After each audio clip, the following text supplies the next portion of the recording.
ಬ್ರಹ್ಮಚಾರಿಣ್ಯೈ ನಮಃ. ಪ್ರೀತಿಯ ವೀಕ್ಷಕರೇ, ನವರಾತ್ರಿಯ 2ನೇ ದಿನ ಬ್ರಹ್ಮಚಾರಿಣಿಯನ್ನ ಆರಾಧಿಸ್ತೇವೆ. ಆದರೆ ಆರಾಧಿಸುವ ಸರಿಯಾದ ಪದ್ಧತಿಯನ್ನ ತಿಳಿದುಕೊಳ್ಳೋಣ ಇಂದಿನ ನಮ್ಮ ಧರ್ಮ ಜ್ಯೋತಿ ಕಾರ್ಯಕ್ರಮದಲ್ಲಿ. ತಮ್ಮೆಲ್ಲರಿಗೂ ಶುಭ ಮುಂಜಾನೆ. ಧರ್ಮ ಜ್ಯೋತಿ ಕಾರ್ಯಕ್ರಮಕ್ಕೆ ಪ್ರೀತಿಪೂರ್ವಕ ಸ್ವಾಗತ, ಸುಸ್ವಾಗತ ಅಂತ ಇದ್ದೀನಿ. ಎಂದಿನಂತೆ ನಾನು ನಿಮ್ಮ ಮನೆ ಮಗಳು ದಿವ್ಯಾ ಆಲೂರ್. ಇನ್ನು ಬನ್ನಿ ಗುರುಗಳನ್ನ ಕಾರ್ಯಕ್ರಮಕ್ಕೆ ಸ್ವಾಗತಿಸ್ಬಿಡೋಣ, ಹೆಚ್ಚು ಮಾಹಿತಿಗಳನ್ನು ಪಡೆದುಕೊಳ್ಳೋಣ. ನಮ್ಮೊಂದಿಗಿದ್ದಾರೆ ಪ್ರತಿದಿನದಂತೆ ನಾಡಿನ ಹೆಸರಾಂತ ಜ್ಯೋತಿಷಿಗಳು, ವೇದಾಗಮ ಪಂಡಿತರು, ಆಧ್ಯಾತ್ಮಿಕ ಚಿಂತಕರು ಆದಂತಹ ವಾಚಸ್ಪತಿ ಗುರುಗಳು. ಗುರುಗಳೇ ನಮಸ್ಕಾರ. ಕಾರ್ಯಕ್ರಮಕ್ಕೆ ಹೃತ್ಪೂರ್ವಕ ಸ್ವಾಗತ ತಮಗೆ ಗುರುಗಳೇ. ನಮಸ್ಕಾರ ಮತ್ತು ಧನ್ಯವಾದ ನಿಮಗೆ. ನವರಾತ್ರಿ ಅಂದ್ರೆ ಒಂದ್ ರೀತಿ ದೇವಿ ಜಾಗೃತಳೆ ಯಾವಾಗ್ಲೂ, ಆದರೆ ಜಾಸ್ತಿ ಜಾಗೃತಳೆ ಇರುವಂಥ ಸಮಯ ಇದು. ದುಷ್ಟರನ್ನ ದಮನ ಮಾಡಿ ಶಿಷ್ಟರನ್ನ ರಕ್ಷಿಸಿದಂಥ ಸುಸಮಯಗಳು ಇವೆಲ್ಲವೂ ಕೂಡ. ತಾವು ಕೂಡ ಮನೆಯಲ್ಲಿ ಹೇಗೆ ಪದ್ಧತಿ ಪ್ರಕಾರವಾಗಿ ನಾವು ಪೂಜೆಯನ್ನ ಮಾಡಬೇಕು ಅಂತ ತಿಳಿಯಪಡಿಸ್ತಿದ್ದೀರಾ. ಇವತ್ತು ಬ್ರಹ್ಮಚಾರಿಣಿ ದೇವಿಯನ್ನ ಆರಾಧಿಸುವಂಥ ಸಮಯ. ಮೊದಲಿಗೆ ಶ್ಲೋಕ ಪಂಚಾಂಗ ಶ್ರವಣದೊಂದಿಗೆ ಕಾರ್ಯಕ್ರಮ ಪ್ರಾರಂಭಿಸೋಣವೇ? ಆಗಲಿ. ಓಂ ತಾಮಗ್ನಿವರ್ಣಾಂ ತಪಸಾ ಜ್ವಲಂತೀಂ ವೈರೋಚನೀಂ ಕರ್ಮಫಲೇಷು ಜುಷ್ಟಾಂ ದುರ್ಗಾಂ ದೇವೀಂ ಶರಣಮಹಂ ಪ್ರಪದ್ಯೆ ಸುತರಸೆ ತರಸೆ ನಮಃ. ನಮಃ ಶಾಂತಾಯ ದಿವ್ಯಾಯ ಸತ್ಯಧರ್ಮಸ್ವರೂಪಿಣೆ ಸ್ವಾನಂದಾಮೃತತೃಪ್ತಾಯ ಶ್ರೀಧರಾಯ ನಮೋ ನಮಃ. ಎಲ್ಲ ವೀಕ್ಷಕರಿಗೂ ಇವತ್ತಿನ ಧರ್ಮಜ್ಯೋತಿ ಕಾರ್ಯಕ್ರಮಕ್ಕೆ ಹೃತ್ಪೂರ್ವಕವಾದಂಥ ಸ್ವಾಗತವನ್ನು ಬಯಸ್ತಾ, ಹಾಗೆಯೇ ಈ ಸೆಪ್ಟೆಂಬರ್ ತಿಂಗಳ 23ನೇ ತಾರೀಕು ಯಾರ್ಯಾರು ನಿಮ್ಮ ಹುಟ್ಟಿದ ಹಬ್ಬ ಮೊದಲಾದಂಥ ಸಂಭ್ರಮದಲ್ಲಿ ಏನಿದ್ದೀರಾ, ನಿಮಗೆಲ್ಲರಿಗೂ ಕೂಡ ಶುಭಾಶಯಗಳು. ಭಗವತ್ ಶಕ್ತಿಯ ಅನುಗ್ರಹ ಸದಾಕಾಲ ನಿಮ್ಮೆಲ್ಲರ ಮೇಲೂ ಇರಲಿ ಅಂತ ಹೇಳಿ ಪ್ರಾರ್ಥನೆಯನ್ನು ಮಾಡ್ಕೊಳ್ತಾ ಮೊದಲು ಇವತ್ತಿನ ಪಂಚಾಂಗದ ಕಡೆಗೆ ಗಮನ ಹರಿಸೋಣ. ಆನಂತರ ಗ್ರಹಗತಿ, ಅದಾದ ನಂತರದಲ್ಲಿ ಉಳಿಕೆ ವಿಚಾರಗಳನ್ನು ನೋಡೋಣ. ಮೊದಲಿಗೆ ಪಂಚಾಂಗವನ್ನು ನೋಡೋಣ. ಇವತ್ತು ಸ್ವಸ್ತಿ ಶ್ರೀ ವಿಶ್ವಾವಸುನಾಮ ಸಂವತ್ಸರದ ದಕ್ಷಿಣಾಯನ ಶರದೃತು ಆಶ್ವೀಜ ಮಾಸದ ಶುಕ್ಲ ಪಕ್ಷದ ಬೀದಿಗೆಯ ದಿನ, ದ್ವಿತೀಯ ಅಂತ ಕೂಡ ಹೇಳ್ತೇವೆ. ಬೀದಿಗೆ ದಿನ ಮಂಗಳವಾರ. ಇವತ್ತು ಹಸ್ತ ನಕ್ಷತ್ರ ಕನ್ಯಾ ರಾಶಿಯಲ್ಲಿ ಚಂದ್ರನ ಸಂಚಾರ ಇರತಕ್ಕಂಥದ್ದು. ಬ್ರಹ್ಮ ಅನ್ನುವಂತಹ ಯೋಗ ಮತ್ತು ಬಾಲವಕರಣ ಇರತಕ್ಕಂಥದ್ದು ಪಂಚಾಂಗ. ಇದರ ಜೊತೆಯಲ್ಲಿ ಗ್ರಹ ಸ್ಥಿತಿಗಳನ್ನು ನೋಡೋದಾದರೆ ಯಥಾ ಪ್ರಕಾರ ಮೇಷ ವೃಷಭ ರಾಶಿಯಲ್ಲಿ ಯಾವುದೇ ಗ್ರಹ ಸಂಚಾರ ಇಲ್ಲ. ಮಿಥುನದಲ್ಲಿ ಗುರು, ಕರ್ಕಾಟಕದಲ್ಲೂ ಯಾವುದೇ ಗ್ರಹ ಸಂಚಾರ ಇಲ್ಲ.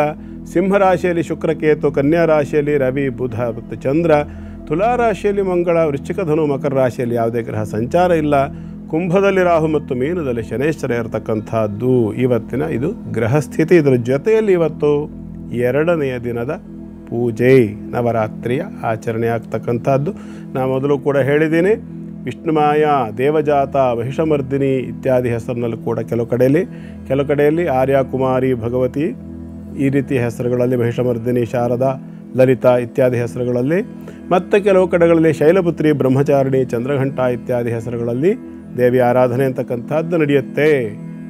ನಿಮ್ಮ ಸಂಪ್ರದಾಯ ಲೋಕಾಚಾರಕ್ಕೆ ಅನುಗುಣವಾಗಿರ್ತಕ್ಕಂಥ ರೀತಿಯಲ್ಲಿ ನಿಮ್ಮ ಅನುಕೂಲಕ್ಕೆ ತಕ್ಕಂತೆ ಆರಾಧನೆಯನ್ನು ಮಾಡಿಕೊಳ್ಳಿ. ಬ್ರಹ್ಮಚಾರಿಣಿಯ ಕುರಿತಾಗಿ ಮಾಹಿತಿಯನ್ನು ಪಡೆಯುವ ಮುನ್ನ ವೀಕ್ಷಕರೇ ಈಗ ಪ್ರಾರಂಭ ಮಾಡೋಣ ದಿನ ಭವಿಷ್ಯ ವಿಭಾಗವನ್ನ.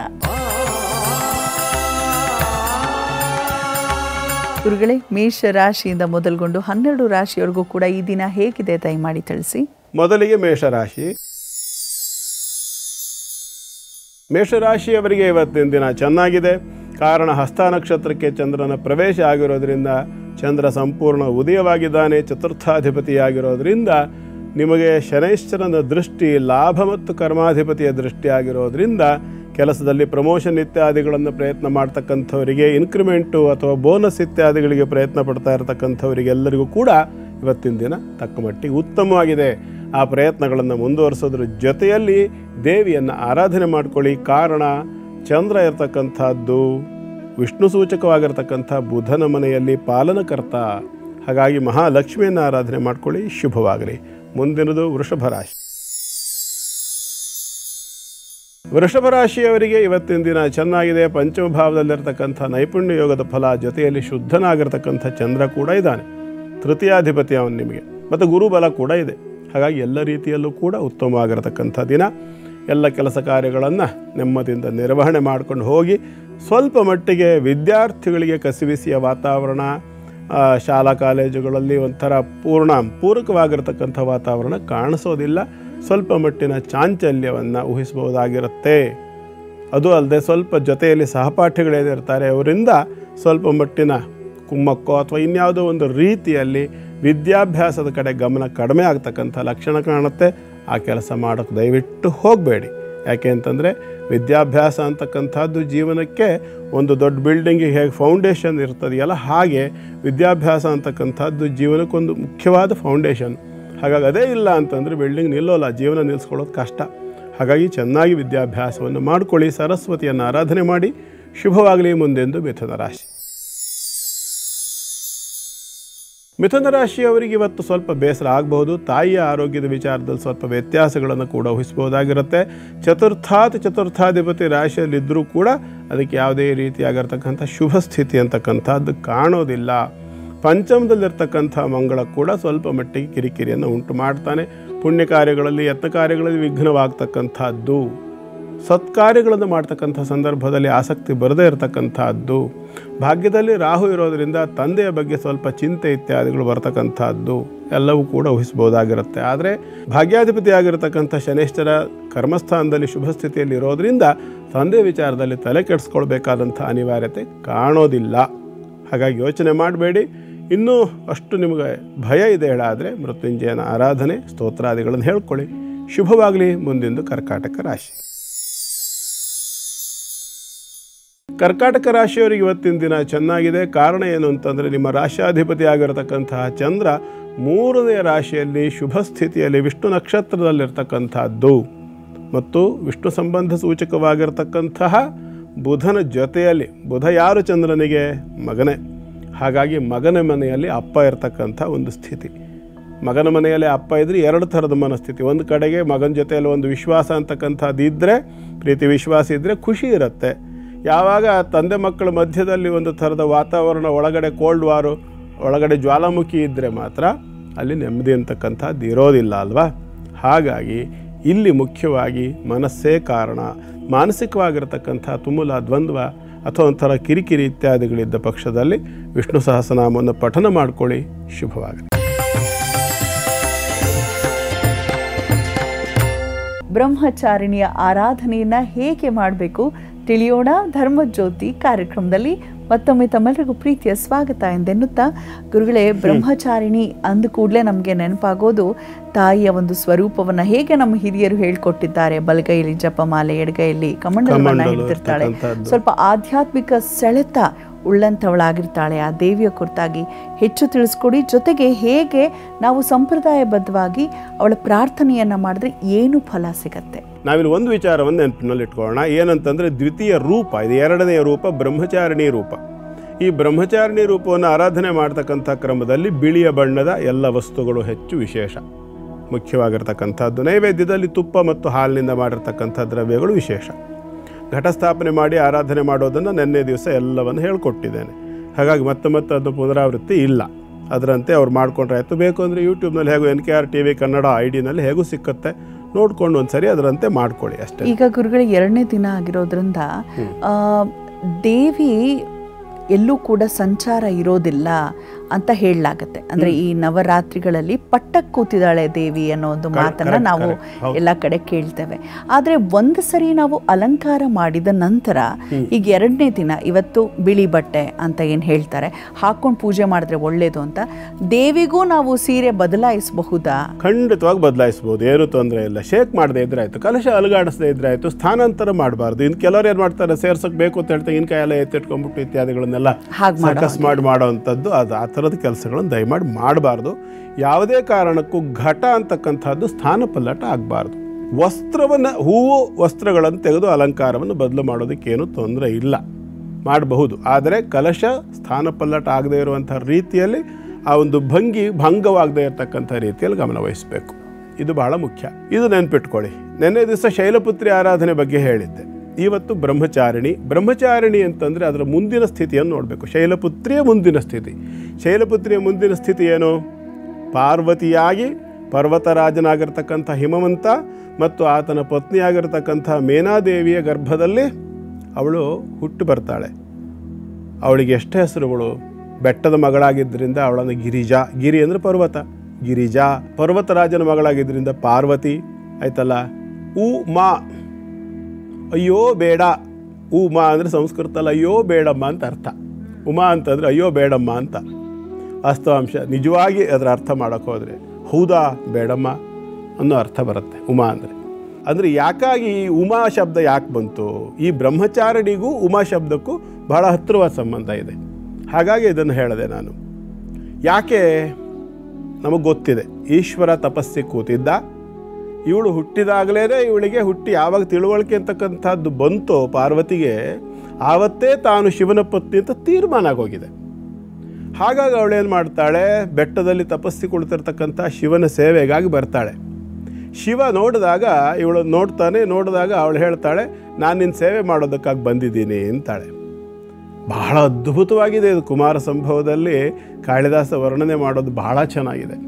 ಅಲ್ಲಿ ತಥಾ ಸಮಕ್ಷಂ ದಹತ ಮನೋಭವಂ ಪಿನಾಕಿನ ಭಗ್ನ ಮನೋರಥ ಸತಿ ಅಂತ ಬರುತ್ತೆ 5ನೇ ಸರ್ಗದಲ್ಲಿ. ಬಹಳ ಅದ್ಭುತವಾಗಿದೆ. ಏನಾಗುತ್ತೆ, ಬರ್ತಾಳೆ, ಬಂದು ಸೇವೆ ಮಾಡ್ತಾ ಇದ್ದಾಗ ಪರಮೇಶ್ವರ ಏನು ಮಾಡ್ತಾನೆ, ನೀನು ನನ್ನ ಸೇವೆಗಾಗಿ ಇಲ್ಲಿಗೆ ಬರಬೇಡ, ನೀನು ನನಗಿದೆಲ್ಲ ಸರಿ ಹೋಗಲ್ಲ, ನಾನು ವೈರಾಗ್ಯದಿಂದ ತಪಸ್ಸಿಗೆ ಕೂತಿದ್ದೀನಿ, ಹೊರಟೋಗು ಅಂತಾನೆ. ಆವಾಗ ಪಾರ್ವತಿ ಏನು ಹೇಳ್ತಾಳೆ, ನಾನು ನಿನ್ನನ್ನು ಮದುವೆ ಮಾಡ್ಕೋಬೇಕು ಅಂತ ಬಂದಿರೋಳು ಅಂತಾಳೆ. ಆವಾಗ ಹೇಳ್ತಾನೆ ಪರಮೇಶ್ವರ, ನಾನು ಯಾರನ್ನೂ ಮದುವೆ ಮಾಡ್ಕೊಳ್ಳೋದಿಲ್ಲ, ನನಗೆ ಮದುವೆ ಜೀವನ ಇತ್ಯಾದಿಗಳ ಬಗ್ಗೆ ಆಸಕ್ತಿ ಇಲ್ಲವೂ ಇಲ್ಲ, ನೀನು ಬರಲು ಬೇಡ, ಹೊರಟೋಗು ಅಂತಾನೆ. ಎಂಥ ಬುದ್ಧಿವಂತಿಗೆ ಮಾತಾಡ್ತಾಳೆ ಗೊತ್ತಾ ಅವಳು. ಅವಾಗ ನೀನು ಅಷ್ಟು ವೈರಾಗ್ಯದಲ್ಲಿರೋದೇ ಸತ್ಯವಾಗಿದ್ದು ಪಕ್ಷದಲ್ಲಿ ನಾನು ಸೇವೆ ಮಾಡಿದ್ರಿಂದ ನಿನಗೇನು ನಷ್ಟ ಇಲ್ಲ, ನಿನ್ನ ವೈರಾಗ್ಯ ಭಂಗ ಮಾಡುವಂಥ ಕೆಲಸ ನಾನು ಏನು ಮಾಡಿದ್ದೀನಿ, ನಾನು ನಿನ್ನ ಸೇವೆ ಮಾಡಿದ್ರಿಂದ ನಿನಗೇನು ನಷ್ಟ ಅಂತಾಳಂತೆ. ಕಾಳಿದಾಸ ಹೇಳ್ತಾನೆ, ಅದು 2-3 ಸರ್ಗಗಳಲ್ಲಿ ಬರುತ್ತೆ, ಬಾರ ಮಜಾ ಇದೆ. ಹಾಗೆ ಹೇಳ್ತಾಳೆ ಅವಳು, ನೀನು ವೈರಾಗ್ಯ ಮೂರ್ತಿ ಅಲ್ವಾ, ನಾನು ನಿನ್ನ ಬಂದು ಸೇವೆ ಮಾಡಿ ಇಲ್ಲಿ ಆಶ್ರಮದಲ್ಲಿ ಏನೋ ನಿಂಗೆ ತಪಸ್ಸಿ ಕೂತಿರ್ತೀಯ, ನಿಂಗೆ ಬೇಕಾದೇನೋ ಒಂದು ಸೇವೆ ಅಂತೇಳಿ ಮಾಡ್ತೀನಪ್ಪ, ಚಿತ್ತಚಾಂಚಲ್ಯ ಆಗಬಾರ್ದು. ಆಗೋದಿಲ್ಲಲ್ಲ, ನಿಂಗೆ ಯಾಕೆ ಏನು ಟೆನ್ಷನ್ನು, ನಾನು ಬಂದು ನಿಂಗೆ ಸೇವೆ ಮಾಡಿದ್ರೆ ನಿಂಗೇನು ಕಷ್ಟ ಏನು ನಿನಗೆ ಅಂತಾಳೆ. ನನಗೇನು ಕಷ್ಟ ಇಲ್ಲ ಅಂತಾನೆ. ಹೌದು, ಅಕಸ್ಮಾತ್ ಇಲ್ಲಪ್ಪ ನಿನಗೆ ವೈರಾಗ್ಯ ಇಲ್ಲ, ಮದುವೆ ಮಾಡ್ಕೋಬೇಕು ಅಂತ ಒಂದೊಮ್ಮೆ ಆತ, ನಾನು ಸಿದ್ಧವಾಗಿದ್ದೀನಿ, ನನ್ನನ್ನು ಮಾಡ್ಕೋ ಮದುವೆನಾ, ನಿನಗೆ 2 ಥರದಿದ್ಲು ನನ್ನಿಂದ ಸಮಸ್ಯೆ ಇಲ್ಲ ಅಂತಾಳ. ಭಾಳ ಅದ್ಭುತವಾಗಿದೆ. ಆದರೆ ಅವಳು ಸೇವೆ ಮಾಡ್ತಾಯಿದ್ರೆ ಏನು ಗಮನನೇ ಕೊಡೋದಿಲ್ಲ ಈ ಪರಮೇಶ್ವರ. ಹೀಗೆ ವರ್ಷ ಕಳೆದೋಗ್ಬಿಡುತ್ತೆ.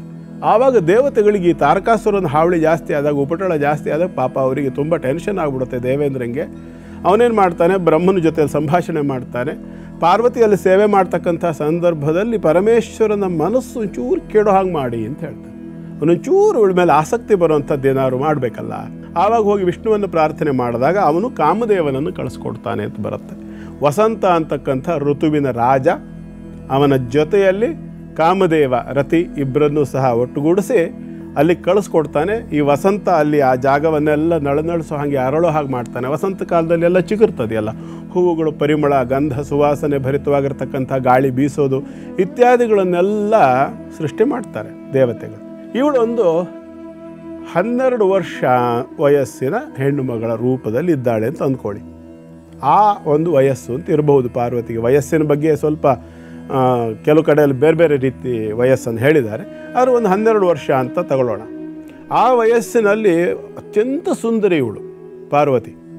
ಹೋಗಿ ಸೇವೆ ಮಾಡ್ತಾ ಇದ್ದರೆ ಪರಮೇಶ್ವರ ನೋಡೋದೇ ಇಲ್ಲ. ಭಾಳ ಬೇಸರ ಆಗಿಬಿಡುತ್ತೆ ಇವಳಿಗೆ. ಇವನು ಏನು ಸೇವೆ ಮಾಡೋದು, ನನ್ನ ಕಡೆ ನೋಡೋದೇ ಇಲ್ವಲ್ಲ, ಇವನು ಪರಮ ವೈರಾಗ್ಯ ಮೂರ್ತಿ, ಹೀಗೆ ಮಾಡ್ತಾ ನನಗೂ ವೈರಾಗ್ಯ ಬಂದುಬಿಡುತ್ತೆ ಗ್ಯಾರಂಟಿ ಅಂತೆಲ್ಲ ಪಾಪ ಯೋಚನೆ ಮಾಡ್ತಾಳಂತೆ. ಆ ಸಂದರ್ಭದಲ್ಲಿ ದೇವತೆಗಳೆಲ್ಲ ಪ್ರಚೋದಿಸಿದಾಗ ಕಾಮದೇವ ಏನು ಮಾಡ್ತಾನೆ, ಅವನಿಗೆ 5 ಬಾಣಗಳು, ಕಾಮದೇವನನ್ನು ಪಂಚಶರ ಅಂತ ಕರೀತಾರೆ. ಅರವಿಂದ, ಅಶೋಕ, ಚೂತ, ನವಮಲ್ಲಿಕ, ನೀಲೋತ್ಪಲ ಅಂತಕ್ಕಂಥ 5 ಬಾಣಗಳಿದೆಯಂತೆ ಅವನ ಹತ್ರ. ಆ 5 ಬಾಣಗಳನ್ನು ಪ್ರಯೋಗಿಸ್ತಾನೆ ಶಿವನ ಮೇಲೆ 5 ಬಾಣಗಳು, ಉನ್ಮಾದನ, ತಾಪನ, ಶೋಷಣ, ಸ್ತಂಭನ, ಸಂಮೋಹನ ಅನ್ನುವಂಥ ಅಸ್ತ್ರಗಳು. ಆ ಅಸ್ತ್ರಗಳ ಪ್ರಯೋಗ ಆದಾಗ ಶಿವ ಒಂದು ಜರ್ಕ್ ಕೊಡ್ತಾನೆ. 5 ಬಾಣಗಳು ಒಟ್ಟಿಗೆ ಪ್ರಯೋಗ ಮಾಡಿದಾಗ ಶಿವ ಒಂದು ಜರ್ಕ್ ಕೊಡ್ತಾನೆ. ನಿಂತಲ್ಲಿ ಒಂದು ಸರಿ ಕಂಪಿಸ್ತಾನೆ. ಕಂಪಿಸಿದಾಗ ಯಾಕೋ ಸ್ವಲ್ಪ ಮನಸ್ಸೇನೋ ವ್ಯತ್ಯಾಸ ಆದಂಗೆ ಕಾಣಿಸ್ತಿದೆಯಲ್ಲ, ಯಾಕೆ ಹೊರ ಪ್ರಪಂಚದ ಕಡೆ ಗಮನ ಬರ್ತಿದೆಯಲ್ಲ ಅಂತ ಕಂಡುಬಿಡ್ತಾನೆ. ಕಂಡುಬಿಟ್ಟು ನೋಡಿದಾಗ ದೂರದಲ್ಲಿ ಕಾಮ ಕಾಣಿಸ್ಕೊಳ್ತಾನೆ. ಓಹೋ, ಈ ಕಾಮನ ಬಾಣ ಪ್ರಯೋಗ ಆಗಿದೆ ನನ್ನ ಮೇಲೆ, ಹಾಗಾಗಿ ನನ್ನ ಮನಸ್ಸು ಚಾಂಚಲ್ಯಕ್ಕೆ ಒಳಗಾಗಿದೆ ಅಂತ ಪರಮೇಶ್ವರನ್ ಗೊತ್ತಾಗುತ್ತೆ. ಗೊತ್ತಾದ ಕೂಡಲೇ ಅವನನ್ನು ದಿಟ್ಟ ಕಣ್ಣಿನಿಂದ ಹಣೆಗಣ್ಣನ್ನು ಓಪನ್ ಮಾಡಿಬಿಡ್ತಾನೆ. 3ನೇ ಕಣ್ಣನ್ನು ಬಿಟ್ಟು ಕಾಮನನ್ನು ಸುಟ್ಟು ಬೂದಿ ಮಾಡಿಬಿಡ್ತಾನೆ. ಅಲ್ಲಿ ಕಾಳಿದಾಸ ಬರೀತಾನೆ 5ನೇ ಅಧ್ಯಾಯದಲ್ಲಿ, ತಥಾ ಸಮಕ್ಷಂ ದಹತಾ ಮನೋಭವಂ. ತನ್ನ ಕಣ್ಣೆದುರಿನಲ್ಲಿಯೇ ಕಾಮದೇವನನ್ನು ಸುಟ್ಟು ಬೂದಿ ಮಾಡಿದ್ದನ್ನು ಕಂಡಂತಹ ಪಾರ್ವತಿಗೆ ನಿನಿಂದ ರೂಪಂ ಹೃದಯೇನ ಪಾರ್ವತಿ ಪ್ರಿಯೇಶು ಸೌಭಾಗ್ಯ ಫಲಾಹಿ ಚಾರುತ ಅಂತ ಬರುತ್ತೆ.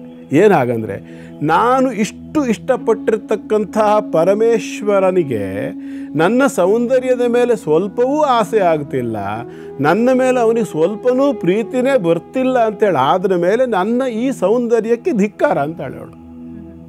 ನನ್ನ ಸೌಂದರ್ಯ ನನ್ನ ಶಿವನಿಗೆ ಇಷ್ಟ ಆಗಲಿಲ್ಲ, ನನ್ನ ಮೇಲೆ ಪ್ರೀತಿ ಬರಲಿಲ್ಲ ಅಂದಮೇಲೆ ನನಗೆ ಯಾಕೆ ಬೇಕು, ಈ ಸೌಂದರ್ಯ ನನಗೆ ಬೇಡವೇ ಬೇಡ ಅಂತ ತೀರ್ಮಾನ ಮಾಡಿಕೊಂಡು ಅವಳು ಮನೆಗೆ ಬರ್ತಾಳೆ.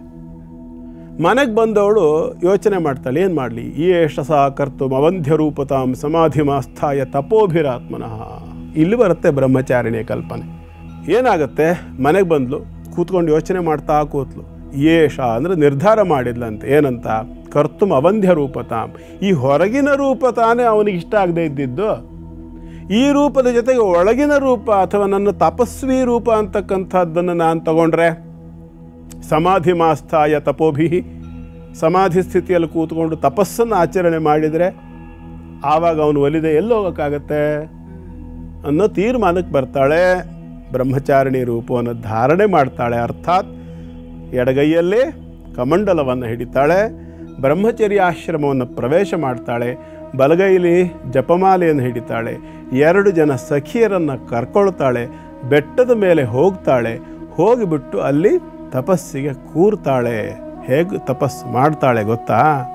ನೋಡೋ ಹಂಗಿದೆ ಅದು ತಪಸ್ಸು ಹೇಗೆ ಮಾಡಿದ್ಲು ಅನ್ನೋದನ್ನು ಮುಂದಿನ ಭಾಗದಲ್ಲಿ ನೋಡೋಣ.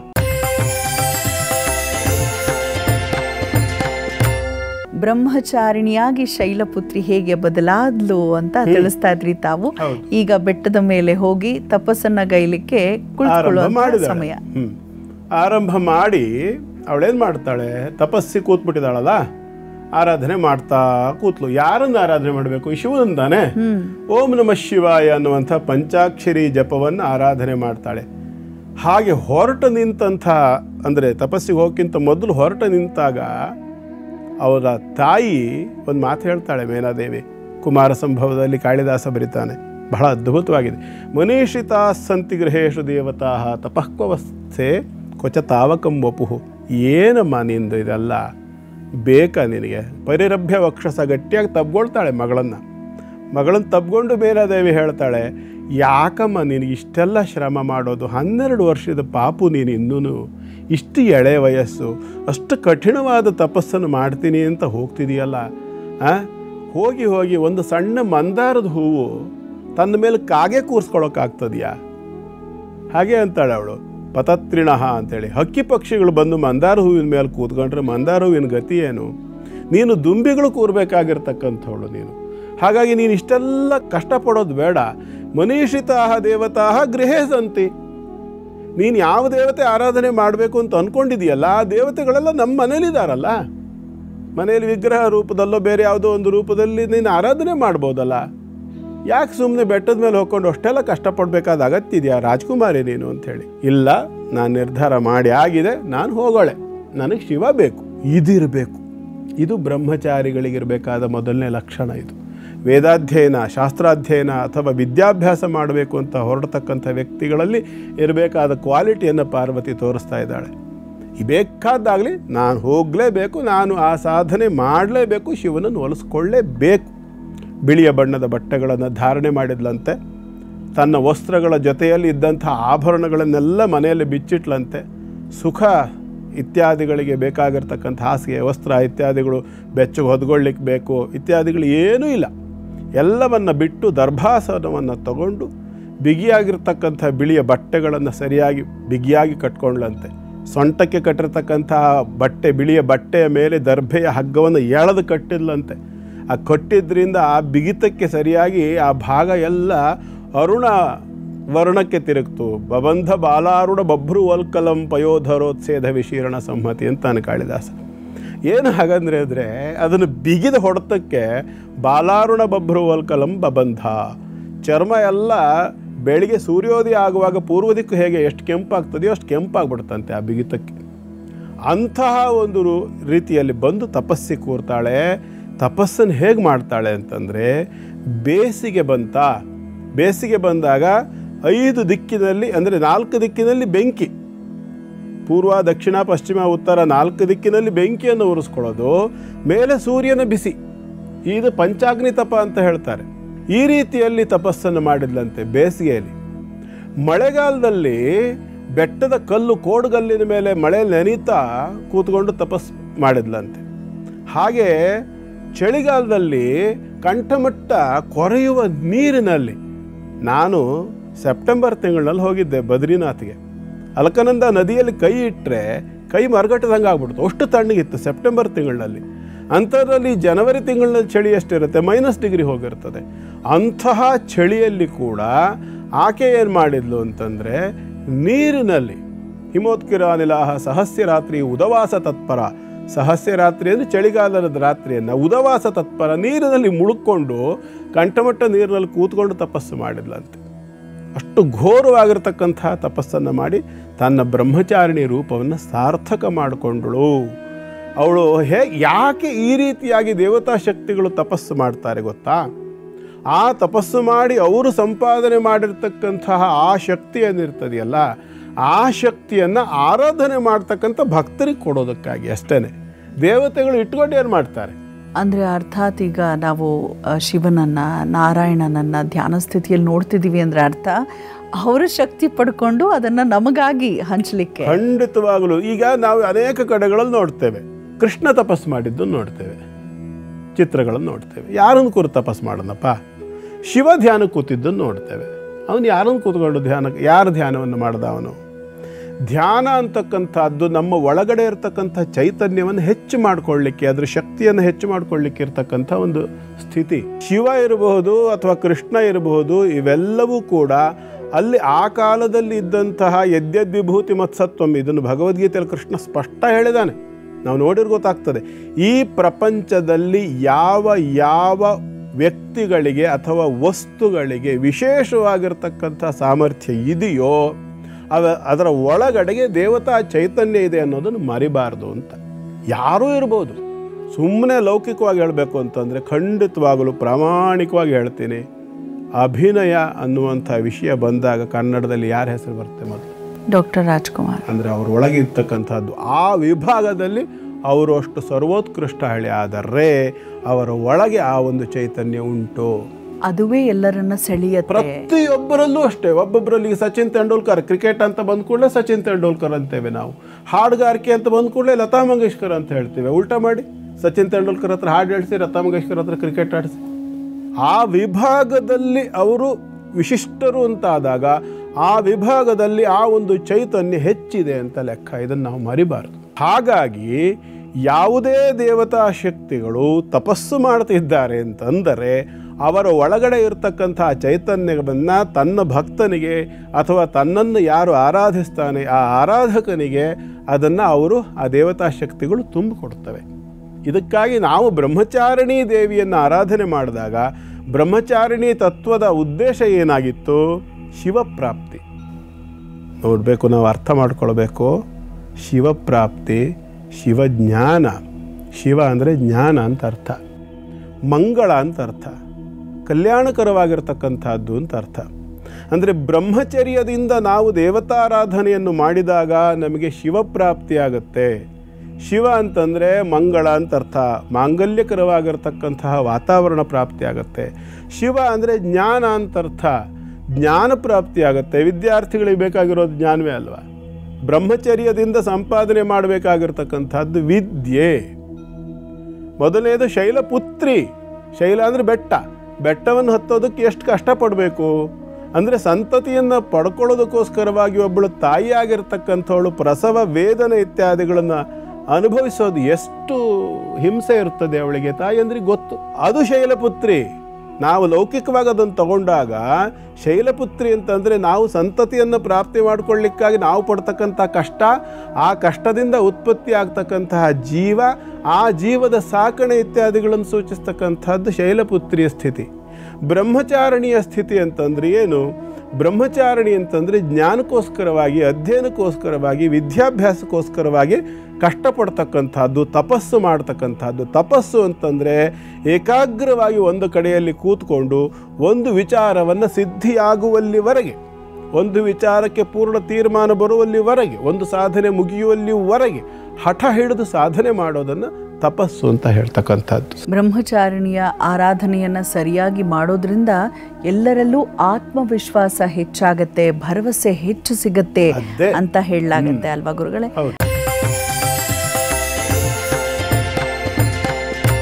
ನಾವು ಬ್ರಹ್ಮಚಾರಿಣಿಯ ಆರಾಧನೆಯನ್ನ ಮಾಡೋದ್ರಿಂದ ಏನೆಲ್ಲ ಫಲಪ್ರಾಪ್ತಿ ಅಂತ ತಿಳಿದುಕೊಂಡ್ವಿ. ಕಾನ್ಸಂಟ್ರೇಷನ್ ಹೆಚ್ಚಾಗತ್ತೆ, ಆತ್ಮವಿಶ್ವಾಸ ದ್ವಿಗುಣವಾಗತ್ತೆ, ಭಯ ಹೋಗಿ ಭರವಸೆ ಮೂಡುತ್ತೆ ಬದುಕಿನಲ್ಲಿ ಅಂತ ಗುರುಗಳು ತಿಳಿಸ್ತಿದ್ರು. ಗುರುಗಳೇ, ನವರಾತ್ರಿಗಳು ಅಂದ ಕೂಡಲೇ ನಮಗೆ ನೆನಪಾಗೋದು ಇನ್ನೊಂದು ಹೆಚ್ಚು ಪ್ರಚಲಿತ ಉತ್ತರ ಭಾರತದಲ್ಲಿ ಮತ್ತು ನಮ್ಮ ಕರ್ನಾಟಕದ ಉತ್ತರ ಕರ್ನಾಟಕದಲ್ಲಿ ಹೆಚ್ಚು ಉಪವಾಸಕ್ಕೆ ಪ್ರಾಧಾನ್ಯತೆ ಇದೆ. ಈ ಒಂದು ದಶಮಿ ಬರೋವರೆಗೂ ಕೂಡ ತುಂಬ ಜನ, ಕೆಲವರಂತೂ ಬರೀ ನೀರನ್ನೇ ಕುಡ್ಕೊಂಡಿರ್ತಾರೆ, ಕೆಲವರು ಜ್ಯೂಸ್ ಇತ್ಯಾದಿ ತೆಗೆದುಕೊಳ್ಬೋದು. ಸೊ ಆ ಒಂದು ಪ್ರಾಧಾನ್ಯತೆ ಯಾಕೆ ನವರಾತ್ರಿಗಳಲ್ಲಿ ಉಪವಾಸಕ್ಕೆ? ನೋಡಿ, ನಾವು ಒಂದು ವಿಚಾರ ಆರಂಭದಲ್ಲಿ ಹೇಳಿದ್ದೆ ನಾನು ನಿನ್ನೆ ದಿವಸ. ಏನು ಅಂದರೆ ಮಹಾಲಯ ಆಯಿತು, ಮಹಾಲಯದ ನಂತರ ಪುನಃ ಸೃಷ್ಟಿ ಆರಂಭ ಆಯಿತು ಅಂತ. ಆ ಸೃಷ್ಟಿ ಆರಂಭವಾಗ್ತಕ್ಕಂಥ ಪ್ರಕ್ರಿಯೆಯಲ್ಲಿ ಶಾಕ್ತದಲ್ಲಿ ಬರ್ತಕ್ಕಂಥ ಅನೇಕ ವಿಚಾರಗಳೆಲ್ಲ ಇದ್ದಾವೆ. ಅದೆಲ್ಲ ಒಂದು ಸೈಡಲ್ಲಿ ಇಡೋಣ. ಅದು ತಾಂತ್ರಿಕವಾಗಿ ಹೋಗ್ತಕ್ಕಂಥವ್ರಿಗೆ ಬೇಕು, ನಮ್ಮ ಜನರಿಗೆ ಆ ತಾಂತ್ರಿಕವೆಲ್ಲ ಬೇಡ. ಜೀವನಕ್ಕೆ ಬೇಕಾಗಿರ್ತಕ್ಕಂಥದ್ದೇನು? ಸುಖ, ಶಾಂತಿ, ನೆಮ್ಮದಿ. ಇದನ್ನು ಪ್ರಾಪ್ತಿ ಮಾಡ್ಕೊಳ್ಳೋದಕ್ಕಾಗಿ ದೇವತಾ ಶಕ್ತಿ ಆರಾಧನೆ. ಈ ನವರಾತ್ರಿಯಲ್ಲಿ ಏನಾಗ್ತದೆ ಅಂದರೆ, ಪ್ರಕೃತಿಯಲ್ಲಿ ಈ ದೇವಿ ಚೈತನ್ಯ, ಐಶ್ವರ್ಯ ಸ್ವರೂಪಿಯಾಗಿರ್ತಕ್ಕಂಥ ಭಗವತಿ ಚೈತನ್ಯ ಅಂತಕ್ಕಂಥದ್ದು ಹೆಚ್ಚು ಹೆಚ್ಚು ಹೆಚ್ಚು ಹೆಚ್ಚು ದಿನದಿಂದ ದಿನಕ್ಕೆ ವೃದ್ಧಿ ಆಗ್ತಾ ಹೋಗ್ತದೆ. ಈ ಮಹಾಲಯ ಅಮಾವಾಸ್ಯೆ ನಂತರದಲ್ಲಿ ಅದು ರಾತ್ರಿಯ ಹೊತ್ತು ಅದರ ಒಂದು ತೇಜಸ್ಸು ಹೆಚ್ಚಿರುತ್ತೆ, ಜಾಗೃತಿ ಜಾಸ್ತಿ ಇರುತ್ತೆ. ಆ ಒಂದು ಕಾರಣಕ್ಕಾಗಿ ನಾವು ಈ ಒಂದು ದೇವತಾರಾಧನೆಯನ್ನು ಮಾಡಬೇಕು. ಈ ಸಂದರ್ಭದಲ್ಲಿ ದೇವಿಯ ಉಪಾಸನೆಯನ್ನು ಮಾಡಬೇಕು. ಉಪಾಸನೆಯನ್ನು ಮಾಡುವಾಗ ಉಪವಾಸವನ್ನು ಮಾಡಬೇಕು ಅಂತಕ್ಕಂಥದ್ದು. ಉಪವಾಸ ಅಂದರೆ ನಿರಾಹಾರವಾಗಿರ್ತಕ್ಕಂಥದ್ದು. ಇದನ್ನು ವ್ರತ, ನವರಾತ್ರಿ ವ್ರತ ಅಂತ. ವ್ರತ ಆವೃಣೋತಿ, ನಾನು ಆಯ್ಕೆ ಮಾಡ್ಕೊಳ್ತೇನೆ ಅಂತ. ಯಾವುದನ್ನು ಆಯ್ಕೆ ಮಾಡ್ಕೊಳ್ಬೇಕು? ಉಪವಾಸವನ್ನು ಆಯ್ಕೆ ಮಾಡ್ಕೊಳ್ಬೇಕು. ಉಪವಾಸವನ್ನು ಆಯ್ಕೆ ಮಾಡ್ಕೊಳ್ಬೇಕಿದ್ರೂ ಅನೇಕ ರೀತಿಯಲ್ಲಿದೆ. ನಿಮಗೆ ದೈಹಿಕವಾಗಿ ಸಾಮರ್ಥ್ಯವಿದ್ದ ಪಕ್ಷದಲ್ಲಿ ಏನು ಮಾಡಬೇಕು? ಸಂಪೂರ್ಣ ನಿರಾಹಾರ ಮಾಡಬೇಕು. 9 ದಿನ, 10 ದಿನ. ಈ ಸರಿ 10 ದಿವಸ 10 ರಾತ್ರಿ ಇದೆಯಲ್ಲ, 10 ರಾತ್ರಿಗಳೂ ಕೂಡ, ಹಗಲು ರಾತ್ರಿ 24 ಗಂಟೆ, 24x7 ಹೇಳ್ತಾರಲ್ಲ, ಹಾಗೆ ಇಲ್ಲಿ 24x10 ಇಲ್ಲಿ ಸಂಪೂರ್ಣ ನಿರಾಹಾರವಾಗಿ ಕೇವಲ ದೇವಿಯ ಅನುಷ್ಠಾನವನ್ನು ಮಾಡ್ತಕ್ಕಂಥದ್ದು. ಅಮ್ಮನವರ ಸ್ವರೂಪವನ್ನು ಮನಸ್ಸಿನ ಗೋಡೆಯ ಮೇಲೆ ಚಿತ್ರ ಮಾಡಿಕೊಂಡು ಕಣ್ಣು ಮುಚ್ಚಿ ಧ್ಯಾನ ಮಾಡ್ತಾ ಯಾವುದಾದ್ರೂ ಮಂತ್ರ ಹೇಳ್ಕೋಬೋದು, ಶ್ಲೋಕ ಹೇಳ್ಕೋಬೋದು, ಸ್ಪಷ್ಟವಾಗಿ ಹೇಳ್ಕೊಳ್ಬೇಕು. ಉಚ್ಚಾರ ವ್ಯತ್ಯಾಸವಾದರೆ ಅರ್ಥ ವ್ಯತ್ಯಾಸವಾಗುತ್ತೆ, ಅರ್ಥ ವ್ಯತ್ಯಾಸವಾದರೆ ಅಪಾರ್ಥ ಅನರ್ಥಗಳೆಲ್ಲ ಆಗುತ್ತೆ. ಹಾಗಾಗಿ ಉಚ್ಚಾರವನ್ನು ಸ್ಪಷ್ಟವಾಗಿ ಮಾಡ್ತಕ್ಕಂಥದ್ದು ಬಹಳ ಮುಖ್ಯ. ಈ ಸಂದರ್ಭದಲ್ಲಿ ಏನಾಗುತ್ತೆ, ಆಹಾರಕ್ಕೆ ಯಾಕೆ ಇಷ್ಟು ಪ್ರಾಶಸ್ತ್ಯವನ್ನು ಕೊಡ್ತೇವೆ ನಮ್ಮಲ್ಲಿ ಅಂದರೆ, ಆಹಾರ ಶುದ್ಧವು ಸತ್ವಶುದ್ಧಿ ಅಂತ ಹೇಳುತ್ತೆ. ಇದು ಆಚಾರ ವಿಚಾರಕ್ಕೆ ಸಂಬಂಧಪಟ್ಟ ವಿಚಾರ ಬಂದ್ಬಿಡ್ತಿಲ್ಲಿ ಇವತ್ತಿನ ಸಂಚಿಕೆಯಲ್ಲಿ. ಯಾಕೆ ಆಹಾರ ಶುದ್ಧವು ಸತ್ವಶುದ್ಧಿ ಅಂದರೆ, ಆಹಾರಕ್ಕೆ 4 ರೀತಿಯಾಗಿರ್ತಕ್ಕಂಥ ಲಕ್ಷಣಗಳನ್ನು ಹೇಳುತ್ತೆ. ಮೊದಲನೇದು ಸಂಗ್ರಹ ಅಂತಕ್ಕಂಥದ್ದು, ಯಾವ ರೀತಿಯಲ್ಲಿ ನಾವು ಸಂಗ್ರಹ ಮಾಡಿದ್ದೀವಿ ಅಂತ ಅನ್ನೋದ್ರ ಮೇಲೆ. ಎರಡನೇದು ಸಿದ್ಧತೆ ಮಾಡ್ತಕ್ಕಂಥವ್ರು ಯಾವ ರೀತಿಯ ಭಾವನೆಗಳನ್ನು, ಮನಸ್ಥಿತಿಯನ್ನು ಇಟ್ಕೊಂಡು ಸಿದ್ಧ ಮಾಡಿದರು. ಮೂರನೇದು ಸಹಪಂಕ್ತಿ, ನಮ್ಮ ಜೊತೆಯಲ್ಲಿ ಯಾರ್ಯಾರು ಕೂತ್ಕೊಂಡು ಊಟ ಮಾಡಿದ್ರು ಅವರ ದೃಷ್ಟಿ ಹೇಗಿತ್ತು, ಅವರ ಭಾವನೆಗಳು ಹೇಗಿತ್ತು. ನಾಲ್ಕನೇದು ಆಹಾರಕ್ಕೆ ಅದರದ್ದೇ ಆಗಿರ್ತಕ್ಕಂಥ ಸ್ವಭಾವ ಇರುತ್ತೆ. ಉದಾಹರಣೆಗೆ ಬೆಲ್ಲಕ್ಕೆ ಸಿಹಿ, ಮೆಣಸಿನಕಾಯಿಗೆ ಖಾರ, ಹಾಗಲಕಾಯಿಗೆ ಕಹಿ, ಇದೊಂದು ಸ್ವಭಾವ ಅಲ್ವಾ. ಇದರ ಜೊತೆಯಲ್ಲಿ ಒಳಗಡೆ ಹೋದಾಗ, ಶರೀರದ ಒಳಗಡೆ ಹೋದಾಗ ಹಾಗಲಕಾಯಿ ಉಷ್ಣವಾಗುತ್ತೆ, ಬೆಳ್ಳುಳ್ಳಿ ಈರುಳ್ಳಿಗಳು ಆಲಸ್ಯವನ್ನು ಕೊಡ್ತವೆ ಅಥವಾ ಬೇರೆ ಉದ್ರೇಕವನ್ನು ಕೊಡ್ತವೆ. ಈ ರೀತಿಯಾಗಿರ್ತಕ್ಕಂಥ ಸ್ವಭಾವ ಕೂಡ ಆಹಾರದಲ್ಲಿ ಬಳಸ್ತಕ್ಕಂಥ ವಸ್ತುಗಳಿಗೆ ಸಹಜವಾಗಿ ಇರುತ್ತೆ. ಈ ಸಂದರ್ಭದಲ್ಲಿ ಶರೀರದ ಒಳಗೆ ಹೋಗ್ತಕ್ಕಂಥ ಆಹಾರಗಳು ತಮ್ಮ ಕೆಲಸವನ್ನು ತಾವು ಮಾಡಿದಾಗ ಈತನಿಗೆ ಅಥವಾ ಆಕೆಗೆ ತಪಸ್ಸು ಮಾಡ್ತಕ್ಕಂಥದ್ದು, ಅನುಷ್ಠಾನ ಮಾಡ್ತಕ್ಕಂಥದ್ದು, ಮೈಂಡ್ ಅಂತಕ್ಕಂಥದ್ದು ಡೈವರ್ಟ್ ಆಗಬಹುದು, ಮನಸ್ಸು ವಿಚಲಿತವಾಗಬಹುದು ಅನ್ನೋ ಕಾರಣಕ್ಕೋಸ್ಕರವಾಗಿ ಆಹಾರದ ಮೇಲೆ ನಿಯಂತ್ರಣವನ್ನು ಹೇಳಿದ್ದಾರೆ.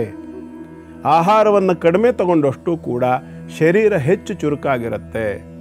ಇದನ್ನು ಸರಿಯಾಗಿ ಪ್ರಯತ್ನಪೂರ್ವಕವಾಗಿ ವಿಧಿವತ್ತಾಗಿ ಮಾಡಿದವರಿಗೆ ಯಾವುದೇ ರೀತಿಯಾಗಿರ್ತಕ್ಕಂಥ ಆರೋಗ್ಯ ಸಮಸ್ಯೆ ಬರಲ್ಲ. Doctor Alexis Carrel, Raymond D Moody ಮೊದಲಾಗಿರ್ತಕ್ಕಂಥ ದೊಡ್ಡ ದೊಡ್ಡ ಸೈಂಟಿಸ್ಟ್ಗಳೇ ಈ ವಿಷಯವನ್ನು ಸಂಶೋಧನೆ ಮಾಡಿ ಹೇಳಿ ಆಗೋಗಿ. ಹಾಗಾಗಿ ನಾವು ಮರಿಬಾರ್ದು. ಮೊದಲನೇದು, ನಿಮಗೆ ಸಾಧ್ಯವಾದರೆ 10 ರಾತ್ರಿಗಳು ಕೂಡ ಸಂಪೂರ್ಣ ನಿರಾಹಾರ ಮಾಡಬೇಕು, 24 ಗಂಟೆಗಳ ಕಾಲವೂ. ಇದು ಇಲ್ಲ, ನಮ್ಮ ಹತ್ರ ಆಗಲ್ಲ. ಕೇವಲ ನೀರನ್ನು ಕುಡಿದಿರಬಹುದು, ಅನಿವಾರ್ಯದಲ್ಲಿ ನೀರು ಕುಡಿಬಹುದು, ಏನೂ ತೊಂದರೆ ಇಲ್ಲ. ಇಲ್ಲ ನೀರು ಸಾಧ್ಯ ಆಗೋದಿಲ್ಲ, ಸ್ವಲ್ಪ ಕನ್ಸೆಷನ್ ಕೊಡಿ, ಸ್ವಲ್ಪ ರಿಯಾಯಿತಿ ಕೊಡಿ ಗುರುಗಳೇ ಅಂತ ಹೇಳೋದಾದರೆ, ಆಯ್ತಪ್ಪ ನೀರಿಗೆ ಒಂಚೂರು ಜೇನುತುಪ್ಪ ಹಾಕೊಂಡು ಕುಡೀರಿ, ಇನ್ನು ಚೂರು ಹಾಲಿಗೆ ಜೇನುತುಪ್ಪ ಹಾಕೊಂಡು ಕುಡೀರಿ, ಇನ್ನೂ ಒಂಚೂರು ಬರೀ ಹಾಲು ಕುಡೀರಿ, ಇನ್ನೂ ಒಂಚೂರು ಯಾವ್ದಾದ್ರು 1-2 ಹಣ್ಣುಗಳನ್ನು ತಿನ್ನಿ ಅನಿವಾರ್ಯದಲ್ಲಿ. ಇಲ್ಲ ಗುರುಗಳೇ ಇನ್ನೂ ಒಂಚೂರು ಬೇಕು, ತರಕಾರಿಗಳನ್ನು ಸೇರಿಸ್ಕೊಂಡು ತಿನ್ನಿ. ಇಲ್ಲ ಗುರುಗಳೇ ಸಾಕಾಗೋದಿಲ್ಲ, 2 ಹೊತ್ತು ತಿನ್ನಿ. ಇಲ್ಲ ಗುರುಗಳೇ ಸಾಕಾಗೋದಿಲ್ಲ, 4 ಹೊತ್ತು ತಿನ್ಬಿಡಿ, ಏನು ಬೇಕಾದ್ರೂ ತಿನ್ಕೊಳ್ಳಿ. ಇಲ್ಲಿವರೆಗೆ ನಾವು ರಿಯಾಯಿತಿ ಕೊಡ್ಬೋದು, ಇನ್ನೇನು ಕೊಡೋದು? ತಿನ್ನಿ ಅಂದರೆ ಅದು ಉಪವಾಸ ಹೇಗಾಗತ್ತೆ? ಅದಕ್ಕೆ ಹೇಳೋದು ನಾವು ಯಾವ ರೀತಿಯಲ್ಲಿ ಹೋಗಬೇಕು. ನಾನು ಉನ್ನತವಾದ ಲೆವೆಲ್ಲಿಂದ ಹೇಳಿದ್ದೀನಿ, ಸಂಪೂರ್ಣ ನಿರಾಹಾರವಾಗಿ ಮಾಡ್ತಕ್ಕಂಥದ್ದು ಅತ್ಯುತ್ಕೃಷ್ಟವಾಗಿರ್ತಕ್ಕಂಥ ಮಟ್ಟ.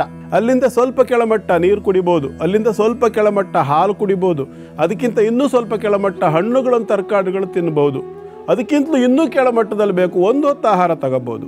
ಇದು ಆಗೋದಿಲ್ಲ ನಮಗೆ ಅಂತಂದ್ರೆ ಏನಕ್ಕೆ ಬೇಕು ವ್ರತ ಅನುಷ್ಠಾನ? ಹಾಗಿದ್ರೆ ಯಾರಿಗೆ ಆಗತ್ತೆ ಇದು 9 ದಿನಗಳು? ಅವರವರ ಶಕ್ತಿಯಾನುಸಾರ ಮಾಡಲೇಬೇಕು. ಅಂದರೆ ನಾನು ಉದ್ಧಾರ ಆಗಬೇಕು ಅಂದ್ರೆ ನಾನು ಮಾಡಬೇಕಪ್ಪ. ಈಗ ಉದಾಹರಣೆಗೆ ಡಾಕ್ಟರ್ ಹತ್ರ ಹೋಗಿರ್ತೀವಿ, ಹುಷಾರಿಲ್ಲ ಅಂತ ಔಷಧಿ ತೊಗೊಂಬರ್ತೀವಿ. ಅಯ್ಯೋ ಕಹಿ ಇದೆ ಕುಡಿಯೋಕ್ಕಾಗಲ್ಲ ಅಂದರೆ ಯಾರೇನು ಮಾಡೋಕ್ಕಾಗತ್ತೆ? ನಿನಗೆ ಆರೋಗ್ಯ ಬೇಕು ಅಂದ್ರೆ ನೀನು ಕುಡಿಬೇಕು, ನಾನು ಕುಡಿದು ನಿನಗೆ ಆರೋಗ್ಯ ಬರಲ್ವಲ್ಲಪ್ಪ.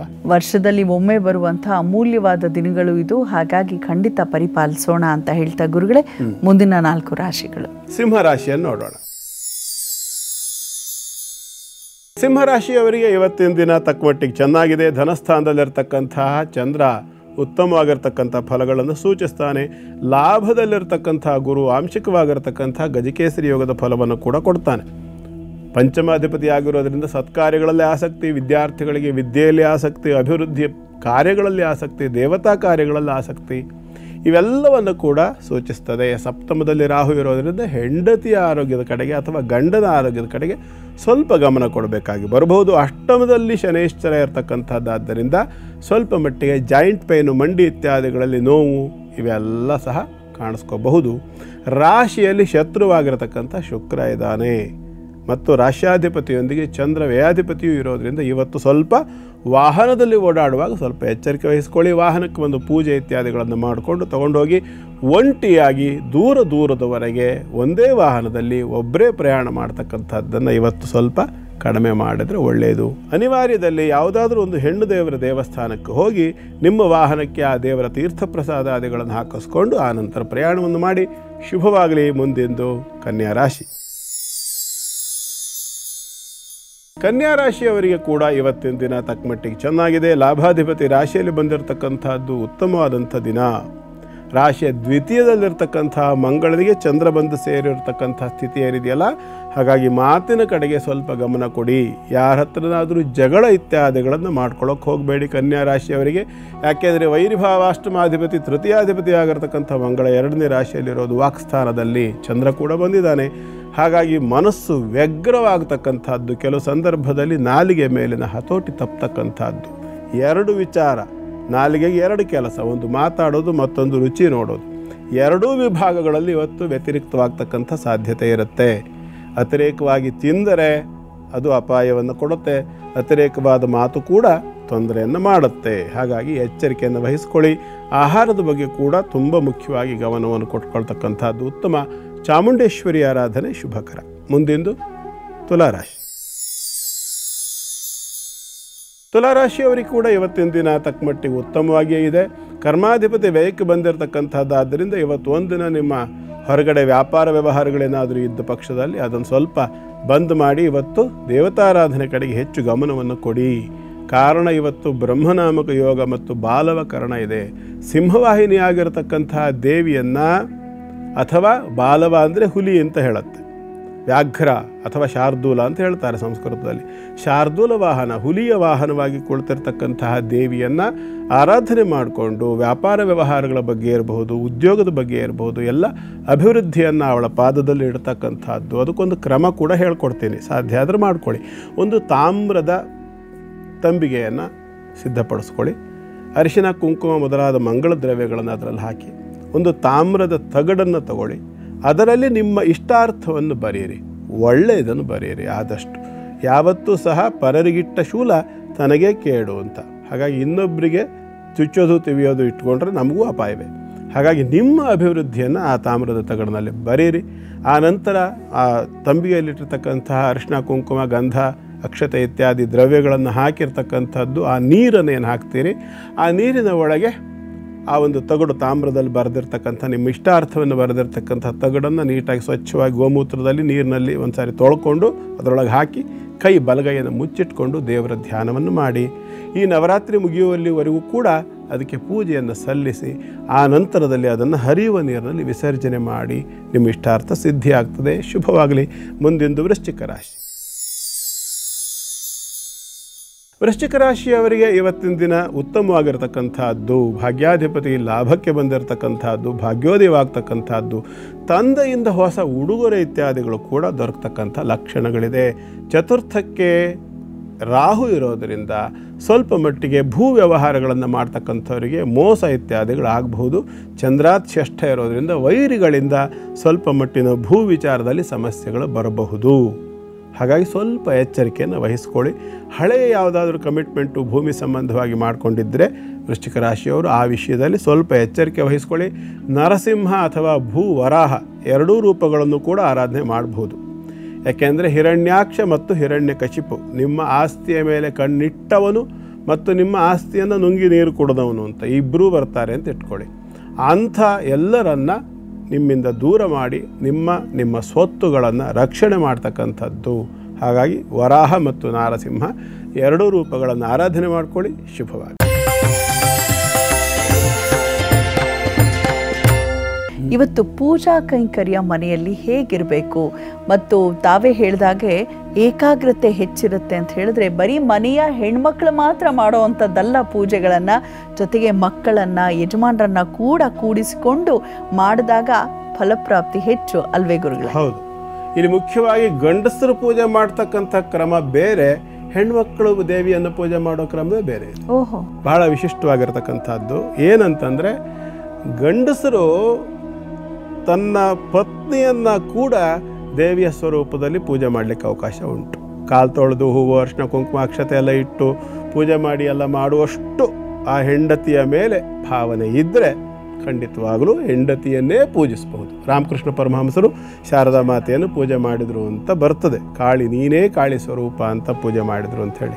ಪ್ರತಿಯೊಂದು ಹೆಣ್ಣು ತಾಯಿಯೇ, ನಮ್ಮ ಮಕ್ಕಳ ತಾಯಿ ಆದರೂ ಆತ್ಮಾವೈ ಪುತ್ರನಾಮಾಸಿ, ನಮ್ಮನ್ನು ತಾಯಿಯ ರೂಪದಲ್ಲೇ ಅಥವಾ ತಾಯಿಯಂತೆಯೇ ನಮ್ಮನ್ನು ನೋಡ್ಕೊಳ್ಬೇಕು ಅಂತಕ್ಕಂಥದ್ದು ನಮ್ಮ ಭಾವನೆ ಆಗಿರುತ್ತೆ ಅಲ್ವಾ?